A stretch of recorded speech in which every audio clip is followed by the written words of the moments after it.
তৈরি করো, আন্দোলনে ঝাঁপিয়ে পড়ো, রক্তের বন্যায় এসে যাবে অন্যায়,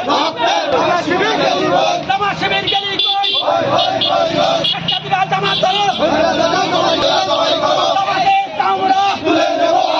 তুলে নেব আমরা, এবার নেব প্রতিশোধ, অন্যায় প্রতিরোধ, অ্যাকশন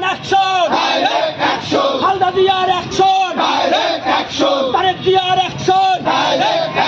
তারেক জিয়া বীরের বেশে, জিয়া ভয় নাই, রাজপথ ছাড়ি নাই, খালেদা জিয়ার কিছু হলে চলবে আগুন ঘরে ঘরে, সন্ত্রাসী আর করিস না, তোমরা থাকবে।